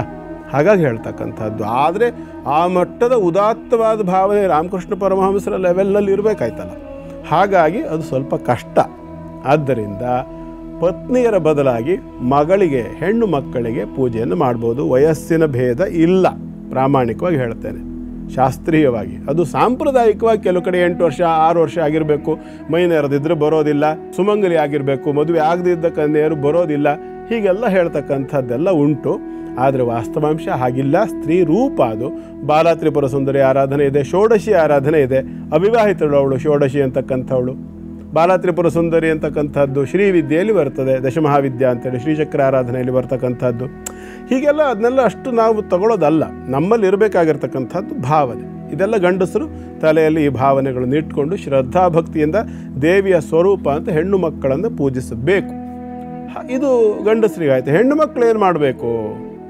ನಿಮಗೆ ಸಾಮರ್ಥ್ಯವಿದ್ದರೆ, ಹೆಣ್ಣು ಮಕ್ಕಳಿಗೆ ಒಂದು ಮಾತು ಹೇಳಲಿಕ್ಕೆ ಇಷ್ಟಪಡ್ತೀನಿ, ನಿಮಗೆ ಸಾಮರ್ಥ್ಯವಿದ್ದರೆ, ನಿಮಗೆ ಆ ತಾದಾತ್ಮ್ಯತೆ ಇದ್ದರೆ ನಿಮ್ಮನ್ನೇ ನೀವು ಪೂಜೆ ಮಾಡ್ಕೊಳ್ಳಿ. ವಾಸ್ತವಾಂಶ ಸತ್ಯ ಹೇಳ್ತಾ ಇದ್ದೀನಿ. ನಿಮಗೆ ಸಾಮರ್ಥ್ಯವಿದ್ದರೆ, ನಿಮ್ಮಲ್ಲಿ ಆ ತಾದಾತ್ಮ್ಯತೆ ಇದ್ದರೆ, ಬನಶಂಕರಿ ಸಿನಿಮಾದಲ್ಲಿ ಅವರು KR ವಿಜಯ್ ಅವ್ರ ತಲೆ ಮೇಲೆ ಹೂವೆಲ್ಲ ಹಾಕ್ಕೊಂಡು ಅವನು ಭಕ್ತ ತಂದುಕೊಟ್ಟು ಹಾರವನ್ನು ಹಾಕ್ಕೊಂಡು ನೀನು ಬಂದಿದ್ದು ತಲುಪ್ತಲ್ಲ ಅಂತ ಹೇಳಿ ಹೊರಟೋಗ್ತಾಳೆ. ಆ ರೀತಿಯಾಗಿ ನಿಮ್ಮಲ್ಲಿ ಆ ಸಾಮರ್ಥ್ಯ ಇದ್ದರೆ ಅಂತ ಹೇಳ್ತಕ್ಕಂಥದ್ದು ಅದಕ್ಕಾಗಿ. ಆದರೆ ಇನ್ನೊಂದು, ಇಲ್ಲ ನಾನು ಆ ರೀತಿಯಲ್ಲಿ ನನ್ನನ್ನು ನಾನು ಪೂಜೆ ಮಾಡ್ಕೊಳ್ಳೋಷ್ಟು ಸಾಮರ್ಥ್ಯ ಇಲ್ಲ ಅಂತ ಹೇಳಾದರೆ, ಹೇಗೂ ಯಾವ ಬಣ್ಣ ಅಂತ ನಿಮಗೆ ಗೊತ್ತಿದೆ, ಆ ಬಣ್ಣದ ಬಟ್ಟೆಗಳನ್ನು ಧಾರಣೆ ಮಾಡ್ಕೊಳ್ಳಿ. ಹೌದು, ಇವತ್ತು ಬಿಳಿಯ ಬಣ್ಣ ಇದೆ, ಚೆನ್ನಾಗಿ ಅಲಂಕಾರ ಮಾಡ್ಕೊಳ್ಳಿ, ಸುಂದರವಾಗಿ ಚೆನ್ನಾಗಿ ಮೇಕಪ್ ಎಲ್ಲ ಸೂಪರಾಗಿ ಮಾಡ್ಕೊಳ್ಳಿ. ಎಷ್ಟು ಅಂದರೆ ನಿಮಗೆ ನಿಮ್ಮನ್ನು ನೋಡ್ರೆ ಖುಷಿ ಆಗಬೇಕು. ಆಹಾ, ಇವತ್ತು ನಾನು ಎಷ್ಟು ಸೂಪರಾಗಿ ಕಾಣ್ತಾ ಇದ್ದೀನಿ ಅಂತ ನಿಮಗೆ ಅನ್ನಿಸ್ಬೇಕು. ಅಷ್ಟು ಚೆಂದ ಅಲಂಕಾರ ಮಾಡ್ಕೊಳ್ಳಿ, ತಲೆಗೆಲ್ಲ ಹೂ ಮುಡ್ಕೊಳ್ಳಿ. ಹಾಗಂತ ಹೇಳ್ಕೊಂಡು ಅರಿಶಿನ ಕುಂಕುಮ ಎಲ್ಲ ಮೆತ್ಕೊಳ್ಳೋದಲ್ಲ, ಮೇಕಪ್ ಮಾಡ್ಕೊಳ್ಳಿ ಅಂತ ಹೇಳ್ತಿದ್ದೀನಿ. ಸುಂದರವಾಗಿ ಕಾಣೋ ರೀತಿಯಲ್ಲಿ ಮೇಕಪ್ ಮಾಡ್ಕೊಳ್ಳಿ, ಹೂವನ್ನು ಮುಡ್ಕೊಳ್ಳಿ, ಅಲಂಕಾರಗಳನ್ನು ಮಾಡ್ಕೊಳ್ಳಿ. ಆದಷ್ಟು ರೋಲ್ಡ್ ಗೋಲ್ಡಿಂದ ದೂರ ಇರಿ, ಸಿಂಪಲ್ಲಾಗಿ ಚೆನ್ನಾಗಿ ಕಾಣೋಂಗೆ ಮಾಡ್ಕೊಳ್ಳಿ. ಜೊತೆಯಲ್ಲಿ 1-2 ಹಾರಗಳನ್ನು ಸಿದ್ಧಪಡಿಸ್ಕೊಳ್ಳಿ. 2 ಹಾರಗಳು ಬೇಕು. ಒಂದು ಹಾರವನ್ನು ಅಮ್ಮನವರಿಗೆ ಹಾಕಿ ದೇವಿಗೆ ಸಮರ್ಪಣೆ ಮಾಡಿ, ಇನ್ನೊಂದು ಹಾರವನ್ನು ನೀವೇ ಹಾಕ್ಕೊಂಡು ಪೂಜೆ ಮಾಡಿ. ಪೂಜೆ ಆರಂಭದಲ್ಲಿ ನಿಮಗೆ ನೀವೇ ಹಾಕ್ಕೊಳ್ಳಿ. ಯಾಕೆ ಅಂತಂದರೆ ಎಲ್ಲೋ ಆಕಾಶದಲ್ಲಿರೋ ದೇವರನ್ನು ನಾವು ಆರಾಧನೆ ಮಾಡೋದಲ್ಲ, ನಮ್ಮ ಒಳಗಡೆ ಇರತಕ್ಕಂಥ ಜೀವ ಚೈತನ್ಯವೇ ದೇವರು. ಅದನ್ನೇ ನಾವು ಶಿಲೆಯಲ್ಲೋ ಅಥವಾ ಕುಂಭದಲ್ಲೋ ನಾವು ಸ್ಥಾಪನೆ ಮಾಡೋದೇನು? ನಾವು ಕಲಶ ಸ್ಥಾಪನೆ ಮಾಡೋ ಸಂದರ್ಭದಲ್ಲಿ ನಮ್ಮ ಎಡಗೈ ಹೃದಯದ ಮೇಲಿರುತ್ತೆ, ಬಲಗೈಯಿಂದ ನಾವು ಕಲಶವನ್ನು ಸ್ಪರ್ಶ ಮಾಡಿಕೊಂಡಿರ್ತೇವೆ. ಅರ್ಥ ಏನು? ನನ್ನೊಳಗಿರ್ತಕ್ಕಂಥ ಜೀವ ಚೈತನ್ಯವನ್ನು ನಾನು ಈ ಕುಂಭದಲ್ಲಿ ಭಾವಿಸ್ತಾ ಇದ್ದೇನೆ, ಕಲಶದಲ್ಲಿ ಭಾವಿಸ್ತಿದ್ದೇನೆ ಅಂತ ಅದರ ಅರ್ಥ ಅಲ್ಲ.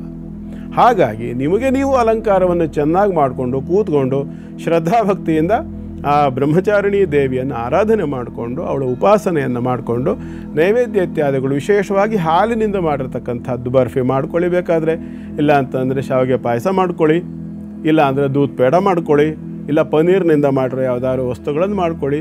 ಸ್ವೀಟ್ ಜೊತೆಯಲ್ಲಿ ಸ್ವಲ್ಪ ಸ್ವೀಟಿನ ಅಂಶ, ಉಪ್ಪು ಇತ್ಯಾದಿಗಳ ಅಂಶ ಕಡಿಮೆ ಇರಬೇಕು, ಬ್ರಹ್ಮಚಾರಿ ಅಲ್ವಾ. ಹಾಗಾಗಿ ಈ ಒಂದು ಬ್ರಹ್ಮಚಾರಿಣಿಯನ್ನು ಈ ನೈವೇದ್ಯಾದಿಗಳನ್ನೆಲ್ಲ ಅರ್ಪಣೆ ಮಾಡಿ ಆರಾಧನೆ ಮಾಡಿಕೊಂಡು ತೀರ್ಥ ಪ್ರಸಾದಾದಿಗಳನ್ನು ತಗೊಂಡು ಆನಂದವಾಗಿ ಇವತ್ತಿನ ದಿನವನ್ನು ಕಳೀರಿ. ಉಪವಾಸ ಮಾಡೋರು ಭಗವಂತನ ಮುಂದೆ ಇಟ್ಟಿರುವಂತಹ ನೈವೇದ್ಯವನ್ನು ಸ್ವೀಕರಿಸಬಹುದಾ? ಅದು ಉಪವಾಸ ಹೇಗಾಗುತ್ತೆ? ಪ್ರಸಾದ ಸ್ವೀಕರಿಸೋ. ಉಪವಾಸ ಅಂದರೆ 2 ಅರ್ಥ. ಉಪ ಅಂತಂದರೆ ಎತ್ತರದಲ್ಲಿ, ಅಥವಾ ಉಪ ಅಂದರೆ ಹತ್ತಿರ ಅಂತ ಅರ್ಥ. ಹತ್ತಿರದಲ್ಲಿ ವಾಸ ಇಡ್ತಕ್ಕಂಥದ್ದು, ನಮ್ಮನ್ನು ನಾವು ಮನಸ್ಸನ್ನು ಇಡ್ತಕ್ಕಂಥದ್ದು ಒಂದು ಅರ್ಥ. ಇನ್ನೊಂದು ನಿರಾಹಾರ ಅಂತ ಅರ್ಥ, ಅಥವಾ ಕಂಟ್ರೋಲ್ಡ್ ಫುಡ್ ಅಂತ ಅರ್ಥ. ನೀವು ಆಹಾರದ ಬಗ್ಗೆ ನಿಯಂತ್ರಣವನ್ನು ಇಟ್ಕೊಂಡು ತಗೊಳ್ತಕ್ಕಂಥದ್ದು. ನಿಜವಾಗಿ ನೀವು ಉಪವಾಸ ಅಥವಾ ನಿರಾಹಾರವನ್ನೇ ಮಾಡುವ ಅಪೇಕ್ಷೆ ಇದ್ದ ಪಕ್ಷದಲ್ಲಿ ಹಾಲು ಕುಡಿದು ನಡೆಯುತ್ತೆ, ಟೀ ಕುಡಿದು ನಡೆಯುತ್ತೆ, 1 ಬಾಳೆಹಣ್ಣು ತಿಂದು ನಡೆಯುತ್ತೆ. ಇವೆಲ್ಲ ನಡೆಯುತ್ತೆ ಅಂತ ನಿಮಗೆ ಅನಿಸಿದರೆ ಊಟ ಮಾಡಿದ್ರೂ ನಡೆಯುತ್ತೆ, ಏನು ತಿಂದರೂ ನಡೆಯುತ್ತೆ. ಅದಿಲ್ಲ, ನಾನು ಕಟ್ಟುನಿಟ್ಟಿಂದ ಕಟ್ಟುಪಾಡುಗಳನ್ನು ಪಾಲನೆ ಮಾಡ್ಕೊಂಡು ಹೋಗ್ತೇನೆ ಅಂತ ಹೇಳೋದಾದರೆ ಅನಿವಾರ್ಯದ ಹೊರತುಪಡಿಸಿ, ಆರೋಗ್ಯದ ಸಮಸ್ಯೆಗಳನ್ನು ಹೊರತುಪಡಿಸಿ ಸಂಪೂರ್ಣ ನಿರಾಹಾರವಾಗಿ ಇದ್ದು ಮಾಡ್ತಕ್ಕಂಥದ್ದೇ ಶ್ರೇಷ್ಠ. ಗುರುಗಳೇ, ಇನ್ನು ಕೊನೆಯ 4 ರಾಶಿಗಳ ಕುರಿತಾಗಿ ತಿಳಿಸ್ಕೊಡಿ. ಈಗ ಧನುರಾಶಿ. ಧನುರಾಶಿಯವರಿಗೆ ಇವತ್ತಿನ ದಿನ ತಕ್ಕಮಟ್ಟಿಗೆ ಸಾಧಾರಣವಾಗಿರ್ತಕ್ಕಂಥದ್ದು. ಅಷ್ಟಮಾಧಿಪತಿ ಆಗಿರ್ತಕ್ಕಂಥ ಚಂದ್ರ ಕರ್ಮದಲ್ಲಿ ಬಂದಿದ್ದಾನೆ. ಹಾಗಾಗಿ ಉದ್ಯೋಗ ಸ್ಥಾನದಲ್ಲಿ, ನೀವು ಕೆಲಸ ಮಾಡ್ತಕ್ಕಂಥ ಜಾಗದಲ್ಲಿ, ಜಾಬ್, ಬಿಸ್ನೆಸ್ ಅಲ್ಲ, ಜಾಬ್ನಲ್ಲಿ ಸ್ವಲ್ಪ ಹೆಚ್ಚು ಎಚ್ಚರಿಕೆ ಅಂತಕ್ಕಂಥದ್ದು ಬೇಕು. ಕೆಲವರ ಕಿರಿಕಿರಿ ಇತ್ಯಾದಿಗಳನ್ನು ಊಹಿಸಬಹುದಾಗಿರುತ್ತೆ. ಚತುರ್ಥ ಭಾವದಿಂದ ಶನಿಯ ದೃಷ್ಟಿ ಚಂದ್ರನಿಗಿದೆ. ಆದರೆ ಅಲ್ಲಿ ಬುಧ ಮತ್ತು ರವಿ 2 ಗ್ರಹಗಳಿದ್ದಾರೆ. ಉಚ್ಚ ಬುಧ ಇರೋದರಿಂದ ನೈಪುಣ್ಯ ಯೋಗ ಪ್ರಾಪ್ತಿ ಆಗುತ್ತೆ. ಹಾಗಾಗಿ ನೈಪುಣ್ಯತೆಯಿಂದ, ಕೌಶಲ್ಯದಿಂದ, ಸ್ಕಿಲ್ ಇಟ್ಕೊಂಡು ಸ್ವಲ್ಪ ಪ್ಲಾನ್ ಮಾಡಿದರೆ ನಿಮ್ಮ ಕೆಲಸ ಕಾರ್ಯಗಳನ್ನು ಸರಿಯಾದ ಮಾರ್ಗದಲ್ಲಿ, ನೀನು ಯಾರು ಬೇಕಾದ್ರೂ ಆಗಿರು, ಏನು ಬೇಕಾದರೂ ಮಾಡು, ನಾನು ನನ್ನ ಕೆಲಸ ನಿಯತ್ತಿಂದ ಸರಿಯಾಗಿ ಮಾಡ್ಕೊಂಡು ಹೋಗ್ತೀನಿ. ಈ ಒಂದು ಥಾಟ್, ಈ ಯೋಚನೆಯನ್ನು ಇಟ್ಕೊಂಡು ನಿರ್ಧಾರ ಮಾಡಿ ಯಾವ ಶತ್ರುಗಳು ನಿಮಗೇನೂ ಮಾಡಲಿಕ್ಕೆ ಸಾಧ್ಯ ಇಲ್ಲ. ಚಾಮುಂಡೇಶ್ವರಿ ಆರಾಧನೆಯಿಂದ ಆ ಶತ್ರುಗಳೆಲ್ಲರೂ ಕೂಡ ಮುಖಭಂಗವನ್ನು ಅನುಭವಿಸ್ತಾರೆ. ಮುಂದಿಂದು ಮಕರ ರಾಶಿ. ಮಕರ ರಾಶಿಯವರಿಗೆ ಇವತ್ತಿನ ದಿನ ಚೆನ್ನಾಗಿದೆ. ತಂದೆಯಿಂದ ಉಡುಗೊರೆ ಬರ್ತಕ್ಕಂಥದ್ದು, ಅಥವಾ ತಂದೆಯ ಸಮಾನರಿಂದ, ಗುರುಸ್ಥಾನದಲ್ಲಿರ್ತಕ್ಕಂಥ ವ್ಯಕ್ತಿಗಳಿಂದ ಸ್ವಲ್ಪ ಮಟ್ಟಿಗೆ ಆಶೀರ್ವಾದ ಇತ್ಯಾದಿಗಳು ಸಿಗ್ತಕ್ಕಂಥದ್ದು, ಉಡುಗೊರೆ ಸಿಗಬಹುದು. ಚತುರ್ಥಾಧಿಪತಿಯಾಗಿರ್ತಕ್ಕಂತಹ ಮಂಗಳನ ದೃಷ್ಟಿ ಇದೆ ಕರ್ಮಭಾವದಿಂದ, ಅಥವಾ ಹೊಸದಾಗಿ ಭೂಮಿ ಇತ್ಯಾದಿಗಳು ಕೂಡ ತಾಯಿ ಮನೆ ಕಡೆಯಿಂದ ಬರ್ತಕ್ಕಂಥದ್ದಿದ್ದರೆ, ವಿಶೇಷವಾಗಿ ಹೆಣ್ಣು ಮಕ್ಕಳಿಗೆ ತಾಯಿ ಮನೆ ಕಡೆಯಿಂದ ಮಕರ ರಾಶಿಯವರಿಗೆ ಯಾವುದಾದ್ರೂ ಉಡುಗೊರೆ ಅಥವಾ ಭೂಮಿ ಸಂಬಂಧ ಏನೋ ಒಂದು ಬರಬೇಕಾಗಿದ್ದು, ಬಂಗಾರ ಕೂಡ ಇರಬಹುದು, ಬರಬೇಕಾಗಿದ್ದೇನೋ ಬಾಕಿ ಇದೆ ಅಂತಂದರೆ ಅದನ್ನು ಪ್ರಾಪ್ತಿ ಮಾಡ್ಕೊಳ್ತಕ್ಕಂಥ ಒಂದು ಯೋಗ ಕೂಡ ಇವತ್ತು ತುಂಬ ಚೆನ್ನಾಗಿದೆ. ಇದರ ಜೊತೆಯಲ್ಲಿ ಮಕರ ರಾಶಿಗೆ ಸ್ವಲ್ಪ ಮಟ್ಟಿಗೆ ವ್ಯಯಾಧಿಪತಿಯ ದೃಷ್ಟಿ ವ್ಯಯಕ್ಕಿರ್ತಕ್ಕಂಥದ್ದಾದ್ದರಿಂದ ಎಜುಕೇಷನ್ನು, ಸ್ಕೂಲು ಕಾಲೇಜು ಇತ್ಯಾದಿಗಳಿಗೆ ಸಂಬಂಧಪಟ್ಟು ಸ್ವಲ್ಪ ಹೆಚ್ಚು ಖರ್ಚು, ವಿದ್ಯಾಭ್ಯಾಸಕ್ಕೆ ಸಂಬಂಧಪಟ್ಟಂಥ, ಅದರಲ್ಲೂ ವಿಶೇಷವಾಗಿ ಮಕ್ಕಳ ವಿದ್ಯಾಭ್ಯಾಸಕ್ಕೆ ಸಂಬಂಧಪಟ್ಟಂಥ ಕೆಲವು ಖರ್ಚುಗಳು ಅನಿರೀಕ್ಷಿತವಾಗಿ ಬರ್ತಕ್ಕಂಥ ಲಕ್ಷಣಗಳಿದೆ. ಎಚ್ಚರಿಕೆಯಿಂದ ಮಕ್ಕಳ ವಿದ್ಯಾಭ್ಯಾಸದ ಕಡೆ ಗಮನ ಕೊಡಿ. ನಮ್ಮ ಸ್ವಾರ್ಥಕ್ಕಿಂತ ಅನೇಕ ಸಂದರ್ಭದಲ್ಲಿ ನಮ್ಮ ಮಕ್ಕಳ ವಿದ್ಯಾಭ್ಯಾಸಕ್ಕೆ ನಾವು ಕೆಲವು ಸಂದರ್ಭ ತ್ಯಾಗಗಳನ್ನು ಮಾಡಬೇಕಾಗಿ ಬರುತ್ತೆ. ಯೋಚನೆ ಮಾಡಬೇಡಿ, ನಿಮ್ಮ ಮಕ್ಕಳಿಗೆ ನೀವು ಮಾಡಿಕೊಡದೆ ಇನ್ಯಾರು ಮಾಡಬೇಕು? ಖುಷಿಯಿಂದ ಆ ಕೆಲಸ ಮಾಡಿಕೊಡಿ. ಜೊತೆಯಲ್ಲಿ ಇವತ್ತು ಮಹಾಲಕ್ಷ್ಮಿಯನ್ನು ಆರಾಧನೆ ಮಾಡಿಕೊಳ್ಳಿ. ಶುಭವಾಗಲಿ. ಮುಂದಿಂದು ಕುಂಭರಾಶಿಯವರಿಗೆ ಇವತ್ತು ಸ್ವಲ್ಪ ಬೇಸರ ಆಗಬಹುದು. ಕಾರಣ ಅನಿರೀಕ್ಷಿತವಾಗಿರ್ತಕ್ಕಂಥ ಕೆಲವು ಬೆಳವಣಿಗೆಗಳು, ಊಹೆನೇ ಮಾಡದೇ ಇರತಕ್ಕಂಥ ಕೆಲವು ಸಮಸ್ಯೆಗಳು ಕಾಣಿಸ್ತಾ ಇದೆ. ಕಾರಣ ಏನು ಅಂದರೆ ಹಸ್ತ ನಕ್ಷತ್ರ ದಕ್ಷಿಣೇನ ಪ್ರತಿಗೃಹ್ಣೀಮಯೇನತೋ ಅಂದರೆ ಮಾಡಿರ್ತಕ್ಕಂಥ ಯಾವುದೋ ಒಂದು ಹಳೆಯ ಕೆಲಸ ಇವತ್ತು ಅದರ ಪ್ರತಿಫಲವನ್ನು ನಾವು ಊಟ ಮಾಡಬೇಕಾಗಿ ಬರ್ತಕ್ಕಂಥ ಲಕ್ಷಣ ಕಾಣಿಸುತ್ತೆ.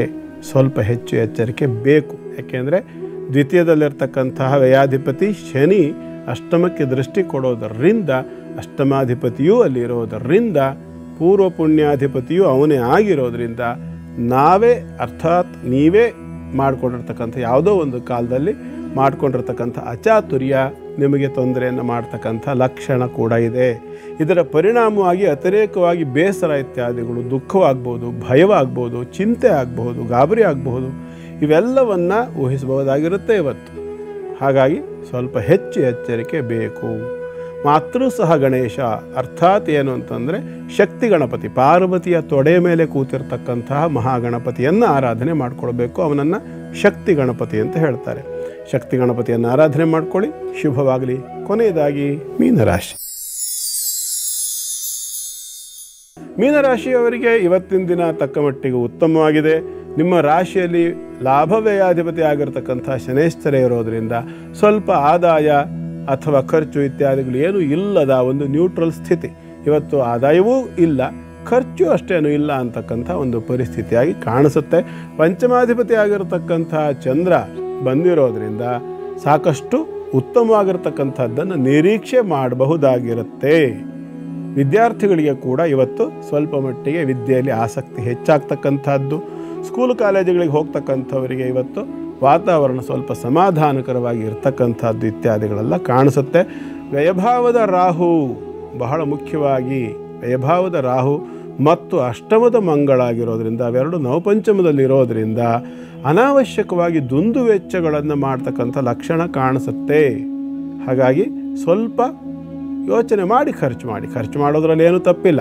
ಮನುಷ್ಯ ಸಂಪಾದನೆ ಮಾಡೋದೇ ತನ್ನ ಖರ್ಚಿಗೋಸ್ಕರ, ತನ್ನ ಸುಖಕ್ಕೋಸ್ಕರ, ಏನೂ ತಪ್ಪಿಲ್ಲ. ಆದರೆ ಆ ಖರ್ಚು, ಸುಖ, ಶಾಂತಿ ಇತ್ಯಾದಿಗಳು ಎಷ್ಟು % ದುಡ್ಡಿನಿಂದ ಪ್ರಾಪ್ತಿ ಅನ್ನೋದನ್ನು ನೋಡ್ಕೋಬೇಕು.